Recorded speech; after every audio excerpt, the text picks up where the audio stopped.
Don't be fooled by the lack of snow. Colorado's avalanche danger is still very real. And this isn't a low avalanche count year by any stretch. The governor tells Next, Tina Peters must show contrition to get out of prison early. And wouldn't you know it, now the attorney for that famously defiant election denier says she does have remorse. Am I an idiot? I asked that recently after wondering aloud who would fill up with mid-grade gas. We went to the experts. This is all the data I have on mileage per fill-up, based upon also whether I used regular, premium, or mid-grade. And a doctor and a school team up to give a kid a chance to do what all his friends do. What seems like small accommodations are actually super big accommodations for somebody with skeletal dysplasia. That's tonight on Next. Even with little snow in the high country this winter, what is there can still slide. For the first time in 2 decades, Colorado made it into March without an avalanche death. That changed this weekend. Here's Mark Salinger. This winter is strange. No snow, no cold, and up until this weekend, no deadly avalanches. The last time we got into March before our first avalanche fatality was in the 2004 season, so 22 years. Brian Lazar is the deputy director of the Colorado Avalanche Information Center. On Saturday, a 58-year-old man was killed while skiing and snowmobiling near Ptarmigan Pass. It's the first avalanche death in Colorado this winter. People might think that low snowfall leads to safer avalanche conditions, and that sometimes can be true, but what really drives avalanche conditions is how the snowpack structure stacks up throughout the course of the season. The backcountry snow conditions have been very unstable this year. Brian says there's already been 3,000 avalanches this winter, some big, some small, a pretty average amount for this time of the year. And what was notable about this year is our prolonged dry spells. And so whenever we get prolonged dry spells in Colorado in the winter, we form really fragile weak layers on the surface of the snow. Yet people stayed mostly safe through February. Part of that is luck, but a more important reason is preparation. How we reach people has certainly changed over the years, and because we've got more tools at our disposal, we've probably gotten more effective at doing so. 30 years ago, people called a hotline to get avalanche conditions. Now there's an app and up-to-date information everywhere. That makes a difference, even in a winter as strange as this one. You know, this isn't a low avalanche count year by any stretch. Despite the thin snowpack cover, it doesn't mean the avalanche conditions have been safe. It's so warm outside now that even with the snow this past weekend, the conditions in the backcountry look more like mid to late April, not early February or March.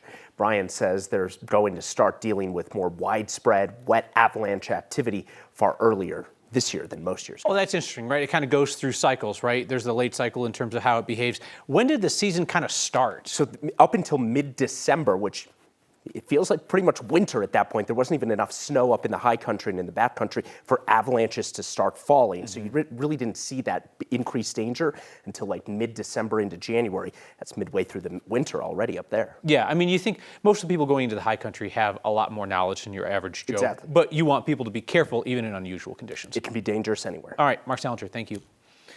A soldier stationed in Colorado is the 7th U.S. service member to be killed in President Trump's war with Iran. The Pentagon says 26-year-old Sergeant Benjamin Pennington died yesterday.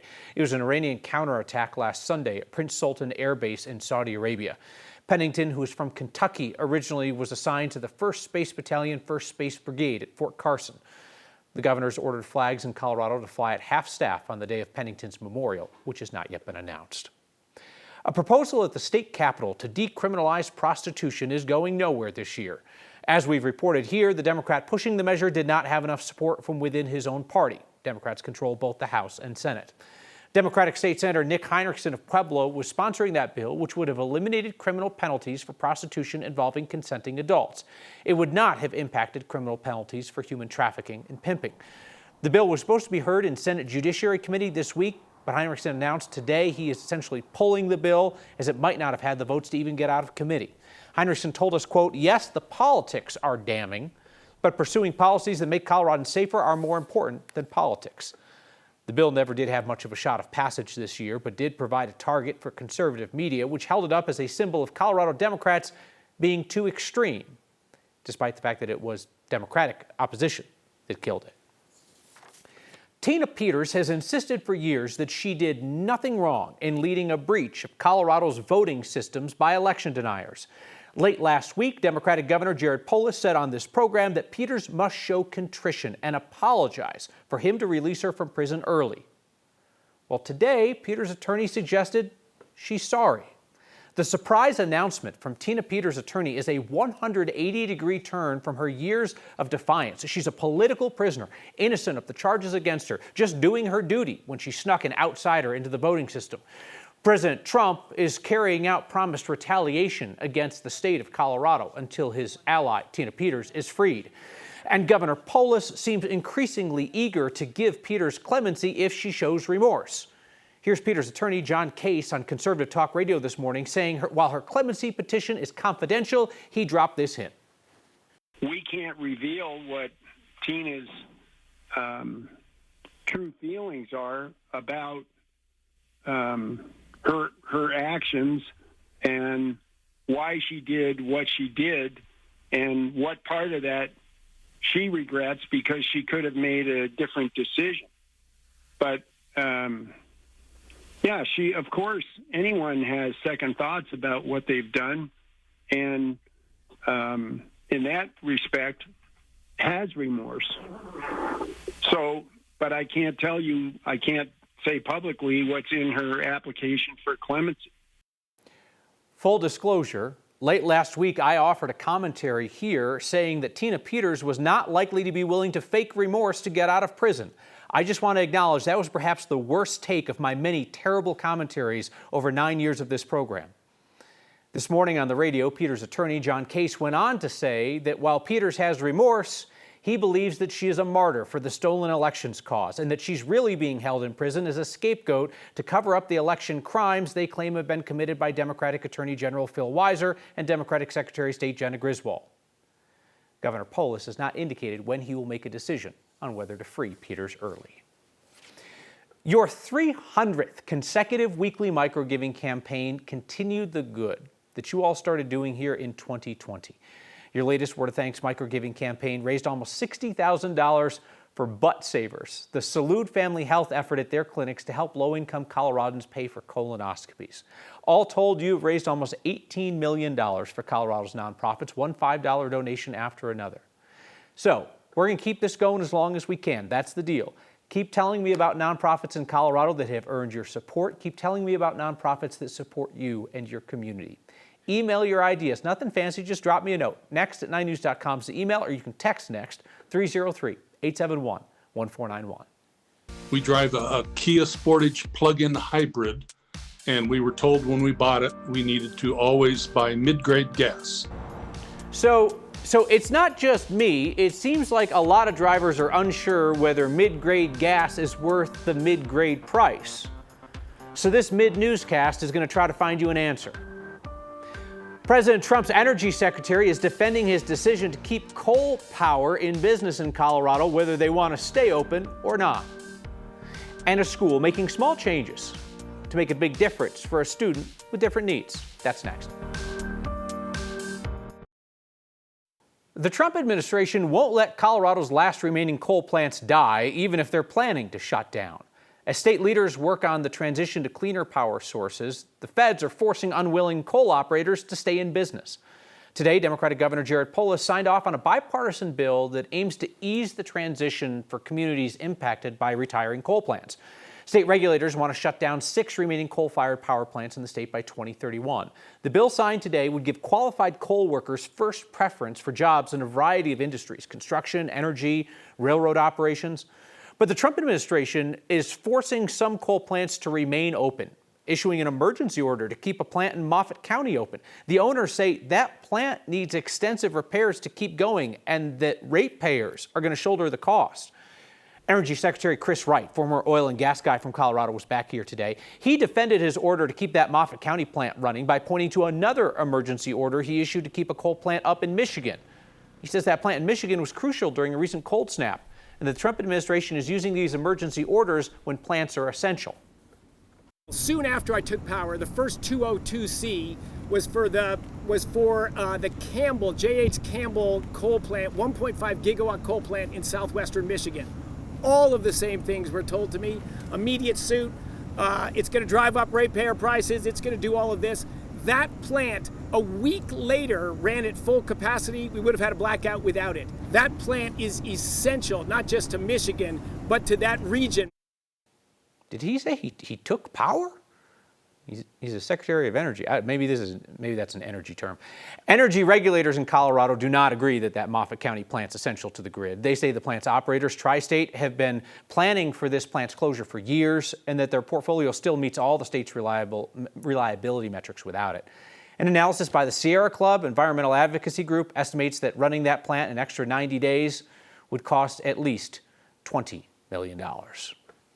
Meteorologist Chris Bianchi's along now. Chris, here we are in the Colorado Rockies of winters. Yes. Terrible, but not the worst ever. Not the worst ever. Exactly right, Kyle. Yay. We, with 8.5 inches of snow last Friday in Denver, we can officially say this will not be the least snowy winter on record for us in Denver, Colorado. 21.9 inches of seasonal snowfall. That is about half of what we should have for this point of the winter season. But you know what? This will not end as our least snowy winter on record. That distinct honor falls to 1888, 1889 with 21.3 inches. We're at 21.9. Whoopee. Otherwise, high temperatures, 70s Eastern Plains, a few 80s for us earlier today across the southeastern plains, 40s and 50s in the high country, a few 60s as well. Futurecast, a few rain snow showers tomorrow night across the northern mountains. This is going to lead to maybe an inch or two above 10,000 feet in elevation of snowfall, but again, a little bit of snow for the high country tomorrow night. And in Denver, we stay dry. We just cool down significantly behind that system for Wednesday. Winds will be whipping around for tomorrow in the foothills and also again for us on Wednesday. But it's Thursday in particular where there's a bit of concern about fire danger for us on Thursday. Those winds, the foothills could be in the 60 to 80 mile an hour range for us on Thursday. So keep an eye on the wind on Thursday. And then we stay warm. And by the way, next week we might hit 80 degrees here in Denver. So hope you enjoyed the snow back on Friday because it's not going to snow again anytime soon. Regular gas versus mid-grade versus premium. I respect you fancy people who pay for the fancy gas. My truck gets the cheap gas because it has a cheap owner. But who is paying for mid-grade? That came up on the show last week, and today our Marshall Zellinger found out that those who fill up with that 87 octane, they may be the smart ones. I keep track of whether I've got mid-grade, premium, or regular. I do my mileage calculations and total miles. I have way too much time on my hands. Lucky for us, School of Mines professor John Jakura has used that time to track his gas mileage since, well... Since the late 1900s? He means 1989. Jakura has kept a spreadsheet of gas usage for decades. I update the spreadsheet every time I get more gasoline, and I look at it, and I kind of, what else can I do while my dog is eating his dinner? We reviewed his spreadsheet and got his analysis based on a next question we got Friday from Kyle in Denver. Mid-grade gas, right? So there's the cheap gas that I buy, and then there is the expensive gas that the fancy people buy. I did not realize that anyone actually purchased the mid-grade gas. I am a Longmont 87 octane user. Boy, did we hear from a lot of 87 users, like Nick, Lawrence, Kathy, Linda, Deborah, and Deb, and Greg in Fort Collins. We immediately questioned whether we really needed to buy 87. Greg told us his Kia Sportage plug-in hybrid calls for the middle button, but he's been tempted to go for the cheaper 85. I've never had the courage to try it, but if I got Marshall's okay, then I would try it. I use it just because I want to make sure that I don't violate any warranties or anything. Nick provided us an email full of lengthy research on 85 versus 87. I used to use 85 some years back. I did notice that when I was up on mountain passes and such, that the engine tended to start getting rattly and bangy a bit when you tried to push it, and that seemed to be lessened with 87. If it's not turbocharged, you don't need anything more than 85. That brings us back to our expert at the School of Mines, with the spreadsheet, the graphs, the boxes. The higher the line, the more miles per gallon. The red curve is premium, the black is mid-grade, and the dash line, which is last, is regular. This implies that, yes, my mileage is better with mid-grade and premium, but very little distinction between mid-grade and premium. That's my kind of nerd, but the late 1900s?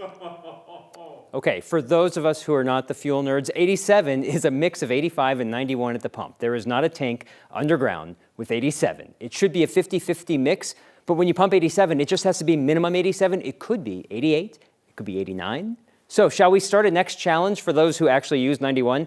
Track your miles per gallon, maybe not as nerdy as the professor. Dabble in 87, track your miles per gallon, report back to us. Maybe you're saving money. Maybe you were wasting your time. There has never been a story that has made me feel dumber than this one. I also did not know that there was not a mid-grade tank at the gas station. It's just like that Twist soft serve ice cream where you get half the vanilla, half the chocolate all twisted together. Yeah, that's why I wonder if sometimes if you pump 87, maybe you're getting like 99% of 91 and 1% of 85.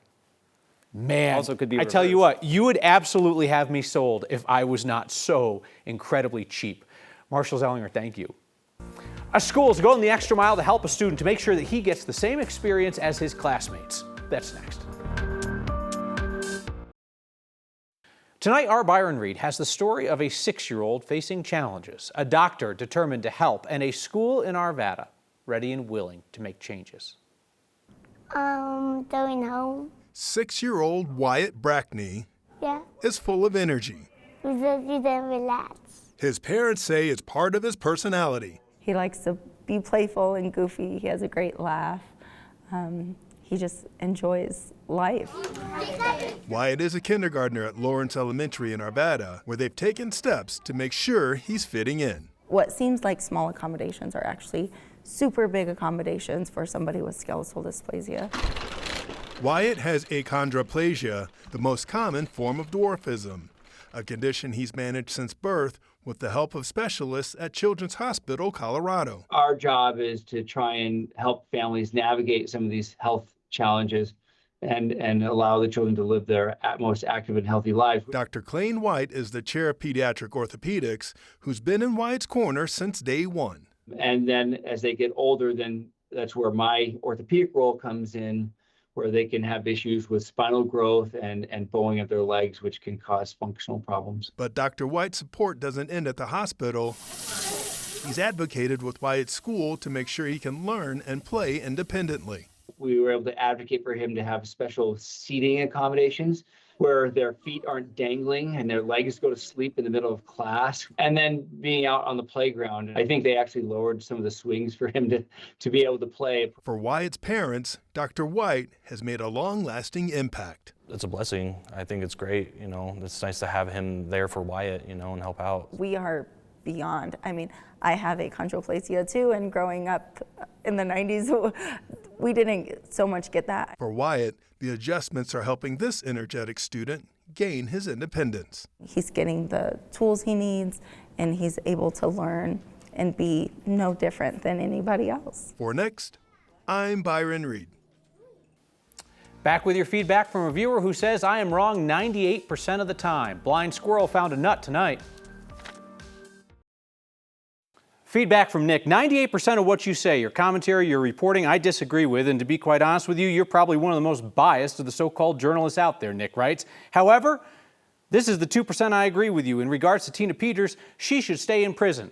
So Nick, I hate to disappoint you, but I actually have not offered an opinion on whether Tina Peters should remain in prison. That is solely the governor's decision. What I've tried to do here is to sort out what his criteria is and whether he is being consistent in how he awards clemency. But also, more importantly, I salute you for watching a program that you disagree with 98% of the time. We would be a smarter, more informed society if there were more folks like you, Nick. See you next time.